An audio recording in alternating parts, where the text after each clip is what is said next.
10ാം class പരീക്ഷാഫലം വന്നതിന് ശേഷം കുട്ടികളും മാതാപിതാക്കളും ഒരുപോലെ കാത്തിരിക്കുന്ന ഒന്നാണ് +1 പ്രവേശനം. കേരളത്തിൽ +1 അലോട്ട്മെന്റിന് അപേക്ഷിക്കുന്ന പ്രക്രിയ പൂർണ്ണമായും ഓൺലൈൻ വഴിയാണ് നടക്കുന്നത്. സിംഗിൾ വിൻഡോ സിസ്റ്റം അഥവാ ഏകജാലക സംവിധാനം വഴിയാണ് ഈ അപേക്ഷ സമർപ്പിക്കേണ്ടത്.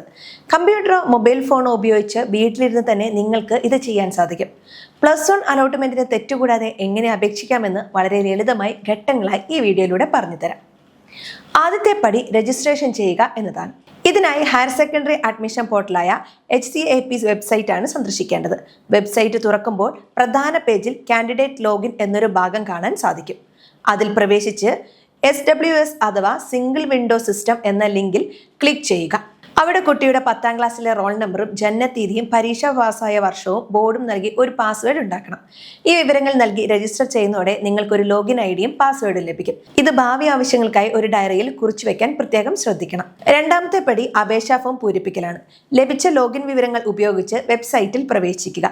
അപ്പോൾ തുറന്നു വരുന്ന ഫോമിൽ കുട്ടിയുടെ പേര്, രക്ഷിതാവിന്റെ പേര്, കൃത്യമായ വിലാസം, ഫോൺ നമ്പർ എന്നിവ നൽകണം. അടുത്തതായി 10ാം ക്ലാസ്സിൽ ലഭിച്ച മാർക്കുകളുടെ വിവരങ്ങളാണ് രേഖപ്പെടുത്തേണ്ടത്. ഗ്രേഡിംഗ് സമ്പ്രദായം ആണെങ്കിൽ അത് കൃത്യമായി തെറ്റാതെ തിരഞ്ഞെടുക്കുക. ഒപ്പം നിങ്ങൾക്ക് എന്തെങ്കിലും തരത്തിലുള്ള സംവരണ ആനുകൂല്യങ്ങൾ ഉണ്ടെങ്കിൽ, അതായത് OBC, SC, ST അല്ലെങ്കിൽ സാമ്പത്തികമായി പിന്നാക്കം നിൽക്കുന്ന വിഭാഗം എന്നിവയാണെങ്കിൽ അത് തെളിയിക്കുന്ന വിവരങ്ങളും ഫോമിൽ കൃത്യമായി പൂരിപ്പിച്ചു നൽകണം. മൂന്നാമത്തെ കാര്യം ഏറ്റവും പ്രധാനപ്പെട്ടതാണ്. ഇതിന് ഓപ്ഷനുകൾ നൽകുക എന്ന് പറയും. നിങ്ങൾ പഠിക്കാൻ ആഗ്രഹിക്കുന്ന സ്കൂളുകളുടെയും കോഴ്സുകളുടെയും മുൻഗണനാ ക്രമം നിശ്ചയിക്കുന്ന ഭാഗമാണിത്.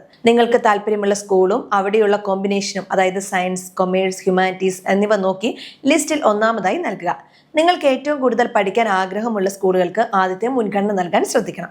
മാർക്കിന്റെ അടിസ്ഥാനത്തിലാണ് അലോട്ട്മെന്റ് ലഭിക്കുക എന്നതുകൊണ്ട് പരമാവധി കൂടുതൽ സ്കൂളുകളും കോഴ്സുകളും ഓപ്ഷനായി നൽകാൻ പ്രത്യേകം ശ്രദ്ധിക്കണം. നാലാമത്തെ കാര്യം അപേക്ഷാ ഫീസ് അടയ്ക്കുക എന്നതാണ്. അപേക്ഷാ ഫോം പൂർണ്ണമായി പൂരിപ്പിച്ച ശേഷം അതിനുള്ള നിശ്ചിത ഫീസ് ഓൺലൈൻ വഴി അടയ്ക്കണം. ATM കാർഡുകളോ UPI സംവിധാനങ്ങളോ ഇന്റർനെറ്റ് ബാങ്കിങ്ങോ ഉപയോഗിച്ച് വളരെ എളുപ്പത്തിൽ ഫീസ് അടയ്ക്കാൻ സാധിക്കും. ഫീസ് വിജയകരമായി അടച്ചെന്ന സ്ക്രീനിൽ ഉറപ്പുവരുത്തുക. അഞ്ചാമത്തെ കാര്യം അപേക്ഷ സബ്മിറ്റ് ചെയ്യുക എന്നതാണ്.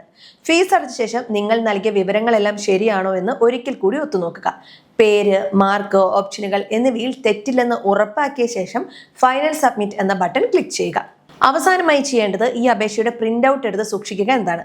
ഫൈനൽ സബ്മിറ്റ് കൊടുത്തു കഴിഞ്ഞാൽ അപേക്ഷാ ഫോമിന്റെ പകർപ്പ് സ്ക്രീനിൽ വരും. ഇത് ഡൗൺലോഡ് ചെയ്ത് പ്രിന്റ് എടുത്ത് കയ്യിൽ കരുതുക. അലോട്ട്മെന്റ് ലഭിക്കുന്ന സമയത്ത് സ്കൂളിൽ ഹാജരാക്കാൻ ഇത് ആവശ്യമായി വരും. അപേക്ഷിക്കുന്ന സമയത്ത് നിങ്ങളുടെ ഫോണിലേക്ക് വരുന്ന OTP നമ്പറുകളോ ലോഗിൻ പാസ്വേഡോ അപരിചിതമായി പങ്കുവെക്കരുത്. ഓരോ വർഷവും അപേക്ഷിക്കേണ്ട തീയതികളിലും നിയമങ്ങളിലും മാറ്റം വരാം. അതുകൊണ്ട് കൃത്യമായ സമയപരിധികൾ അറിയാൻ HSP വെബ്സൈറ്റ് നോക്കുകയോ സ്കൂളിലെ ഹെൽപ്പ് ഡെസ്കിലോ ചോദിച്ച് ഉറപ്പുവരുത്തുകയോ ചെയ്യുക. ഈ വീഡിയോ ഉപകാരപ്പെട്ടുവെങ്കിൽ മറ്റുള്ളവരിലേക്കും ഷെയർ ചെയ്യുക.